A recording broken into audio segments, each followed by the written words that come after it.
శేఖర్ రెడ్డి గారు. సార్ బ్రహ్మనాయుడు గారు దాదాపుగా వాళ్ళ చేత 45 నిమిషాలు మాట్లాడించారు ముగ్గురుతో. లేకపోతే మొత్తం మీరే మాట్లాడండి సార్, మొత్తం మీరే మాట్లాడండి సార్. వినండి, దయచేసి వినండి సార్, దయచేసి వినండి. ముగ్గురు చేత 45 నిమిషాలు మాట్లాడించి ఒక్క పార్టీ మీద దూషణల పర్వం రేపెట్టారు. కానీ మేము మాత్రం 1 ఓట్లో కంప్లీట్ చేయాలి.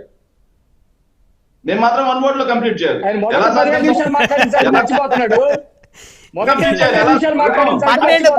నిమిషాలు మాట్లాడారు శేఖర్ రెడ్డి గారు. మీరు మొదట చర్చలో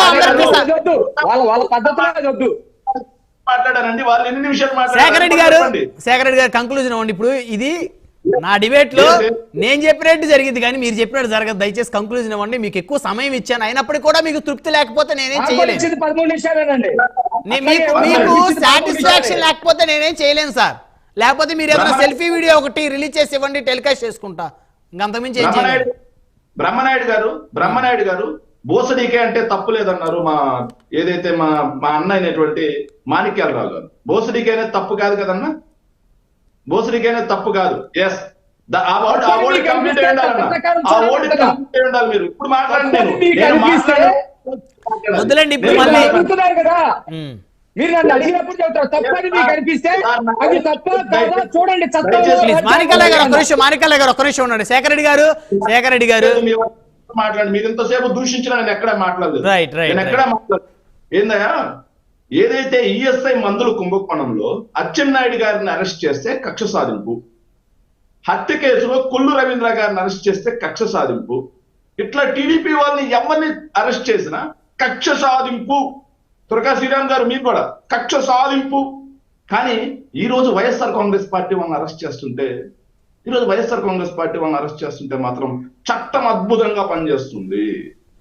పోలీసులు తన ధర్మాన్ని నిర్వర్తిస్తున్నారు. తెలుగుదేశం పార్టీ ప్లీజ్ అందరూ దయచేసి ఎవరి సమయంలో వారే మాట్లాడండి. బ్రహ్మనాయుడు గారు ఒక విషయం అండి. వాళ్ళ నాయకుడిని ఏదో మాట అన్నాడని చెప్పేసి రౌడీ మూకల్లా, అల్లరి మూకల్లా వీళ్ళు మాత్రం ఒక ప్రజాప్రతినిధి ఇంటి మీదకి దాడికి వెళ్ళొచ్చు. జనసేన పంచకల్ల సందీప్ గారు అప్పుడు మీ మీద కేసులు పెడితే కక్ష సాధింపు, మేము కోర్టుల చుట్టూ తిరుగుతున్నాం, మేము అసలు తిరగలేకపోతున్నాం, ఇదే ప్రభుత్వం, ఇలాంటి దౌష్టిక ప్రభుత్వం లేదు అని చెప్పి ఆ రోజు మీరు మాట్లాడారు.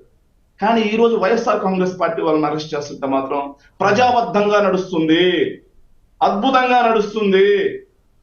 ఇదా జగన్మోహన్ రెడ్డి గారు ఏదైనా తుఫాన్ వచ్చినప్పుడు కానీ, విపత్తులు వచ్చినప్పుడు కానీ సమీక్షలు నిర్వహించి వాళ్ళకి మొత్తం డబ్బు అనేది జారీ చేసి కలెక్టర్ల అకౌంట్లోకి డబ్బు జమ చేసి అధికార యంత్రాంగాన్ని మొత్తాన్ని అప్రమత్తం చేసి ఆ మొత్తం వరద మొత్తం తగ్గిన తర్వాత, మొత్తం అధికార యంత్రాంగం క్లియర్ అయిన తర్వాత జగన్మోహన్ రెడ్డి గారు అక్కడికి వెళ్ళి మీకు న్యాయం జరిగిందా లేదా, నేను మొత్తం చూశాను అని చెప్పేసి అక్కడికి వెళ్ళి సమీక్ష చేస్తే జగన్మోహన్ రెడ్డి గారు ప్యాలెస్ లోంచి బయటికే రాడు. జగన్మోహన్ రెడ్డి గారికి ప్రజలంటే ప్రేమే లేదు.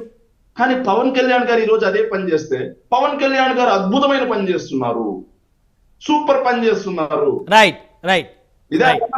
శేఖర్ రెడ్డి గారు సమయం లేదండి. మాణిక్యాలరావు గారు ఓకే ప్లీజ్, సమయం లేదు, దయచేసి అర్థం చేసుకోవాలి. ఇప్పుడు మీరు ఆరోపణ చేశారు, ఇప్పుడు సందీప్ గారి మీద ఆరోపణ చేశారు, ఆయన రౌడీలాగా వెళ్ళేసి మీ ప్రజాప్రతినిధి ఇంటి ముందుకు వెళ్ళడం, దానికి ఆయన సమాధానం చెప్పాలి కదా. సమయం లేదు, దయచేసి అర్థం చేసుకోండి. సంయమనం పాటించాలి. బ్రహ్మనాయుడు గారు నన్ను అడిగే మీరేం అడగలేదు, అయినా చెబుతున్నా. ప్లీజ్. తెలుగుదేశం శ్రీరామ్ గారు ఒక మాట.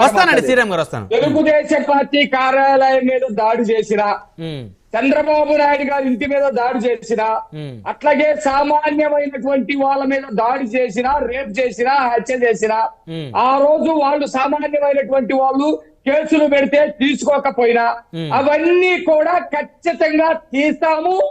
వైసీపీలో ఉన్నటువంటి వాళ్ళు, రమేష్ గారు చెప్పినట్టు వైసీపీలో ఉన్నటువంటి వాళ్ళు 99.9% మొత్తం నేరస్తులే, వాళ్ళ మీద ఖచ్చితంగా చర్యలు తీసుకుంటాము. అయితే ప్రభుత్వంలో ఉన్నటువంటి యంత్రాంగం మొత్తం వాళ్ళ కోసం కేటాయించలేము.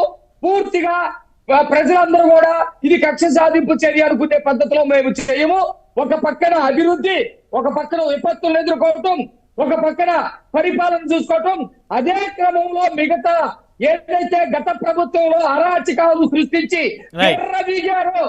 జగన్మోహన్ రెడ్డితో సహా ఖచ్చితంగా వాళ్ళ మీద చర్యలు తీసుకుంటాం. రైట్, అయితే ఒక లిస్ట్ ఉంది, ఖచ్చితంగా. రైట్ సందీప్ గారు మీరు ఆ రోజు ఎవరైతే ద్వారంపూడి చంద్రశేఖర్ రెడ్డి గారు ఉన్నారో వారి మీద మీరే దాడికి వెళ్ళారని చెప్పేసి శేఖర్ రెడ్డి గారు అంటున్నారు. సార్, ద్వారంపూడి చంద్రశేఖర్ రెడ్డి అనే వ్యక్తి ఒళ్ళు మదంతో, ఒళ్ళు కొవ్వెక్కి, నేను ఈ మాటలు అండర్లైన్ చేసుకోండి సార్, ఎందుకంటే రౌడీ మూక అనే మాట మీకు శేఖర్ రెడ్డి గారు మాట్లాడారు. మేము ఎక్కడా కూడా ఆయన మీద సరదాతోనో ఆయన అందాన్ని చూస్తానుకో, ఎందుకంటే ఆయన ఏమేం చేశారో మా దగ్గర ఉన్నాయి, మాకు తెలిసి ఏమేం చేశాడు ఆయన అందాన్ని చూస్తానుకో లేదా ఆయన ఫ్యాన్ ఫాలోవర్స్ గారు ఇంటి చుట్టూ చేరలేదండి. ఒళ్ళు మదంతో నడి రోడ్డు పైన పక్కన ఒక మహిళా ఎంపీ, అప్పటి మహిళా ఎంపీ వంగా గీత గారిని పెట్టుకుని, నేను ఇప్పుడు రిపీట్ చేయలేను ఆ మాటలు,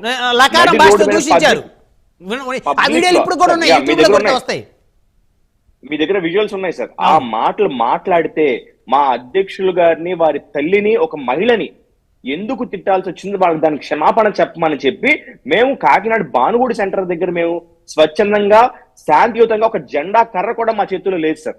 మేము నిరసన తెలుపుతుంటే అసలు మేము ఒకటే అడుగుతాను శేఖర్ రెడ్డి గారిని, ఎక్కడైనా సరే ద్వారంపూడి గారి ఇంటి దగ్గరికి మేము వెళ్ళే విజువల్స్ మీ దగ్గర ఉన్నాయా?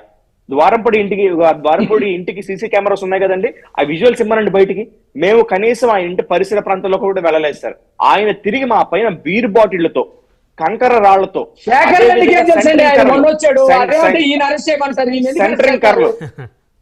సెంట్రింగ్ కర్రలు సార్, అంటే మేకులు కొట్టిన కర్రలతో మా వీర మహిళల్ని, మమ్మల్ని దాడి చేసిన విజువల్స్ నా దగ్గర ఉన్నాయి. ఎవడు రౌడీలండి? మీ షర్ట్ కూడా చినిగిపోయింది ఆ దాడిలో, ఆ ఫోటోలు, ఆ వీడియోలు నేను కూడా చూశాను ఆ రోజు సార్. అదే విధంగా రౌడీ మోకలను మాట్లాడుతుంది చాలా ఈజీ సార్. దాన్ని కోర్టులోకి వెళ్ళేసరికల్లా మీకు నిరూపించుకుని అప్పుడు నొప్పి వచ్చేస్తుంది వీళ్ళకి. ఎక్కడ చేతిలో కనీసం జెండా కర్ర కూడా లేనివాడు రౌడీ అంటే, మరి ఇప్పుడు వీళ్ళ చేతుల్లో కంకర రాళ్లు, బీర్సీసలు, వీళ్ళని ఏమనాలి సార్? హత్యాయత్నం చేసి వాళ్ళని చెప్పనాలా?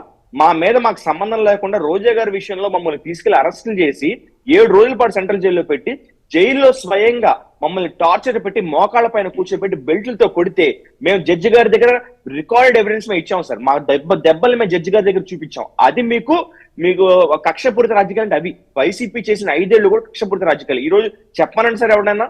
కోర్టు రిమాండ్కి వెళ్లే ముందు మరి స్వయంగా నందిగం సురేష్ గారు చెప్పారు కదా, నన్ను ఎవరు కొట్టలేదు, అని ఏం చేయలేదని చెప్పి మేము విత్ ఎవిడెన్స్ మేము జడ్జి గారికి చూపించాం. మమ్మల్ని కొట్టిని మా చేతుల మీద, మా వీపుల మీద ఉన్న మీకు బెల్ట్ దెబ్బల్ని కానివ్వండి, మోకాల మీద కూర్చోబెట్టి గుంజులు తీపించిన ఎవిడెన్స్ కానీ మేము జడ్జి గారికి ఇచ్చాం. రమ్మని చూపిస్తాను. ఎవడండి రౌడీ మొక్కలు? ఎవడు రౌడీ మొక్కల్లా బిహేవ్ చేసింది?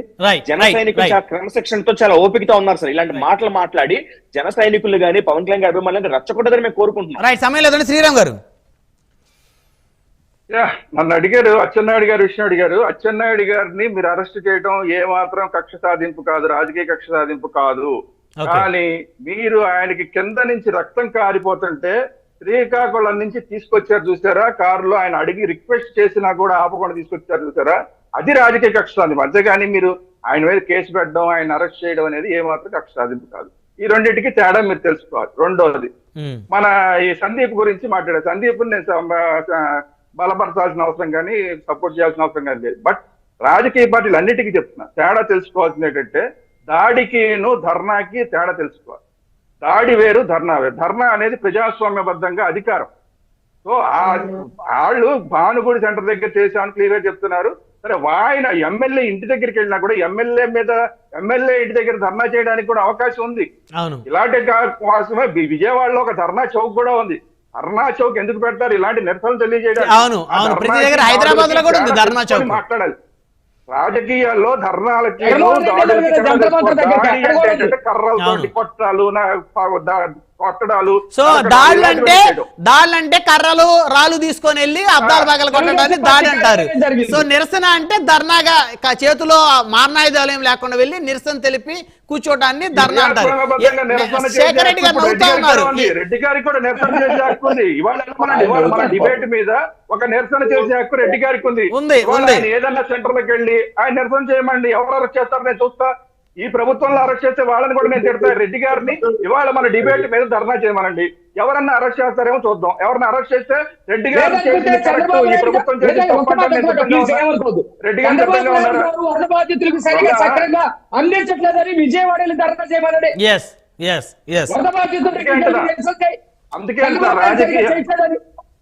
అందుకే చెప్తున్నా, రాజకీయాల్లో ఏది అని తెలుసుకుని మాట్లాడాలి. అందులో నాలాంటి వాళ్ళ పేరు పెట్టి మాట్లాడే ముందు ఇంకా తెలుసుకుని మాట్లాడాలని మిత్రుడికి విజ్ఞప్తి మాత్రమే చేస్తున్నా.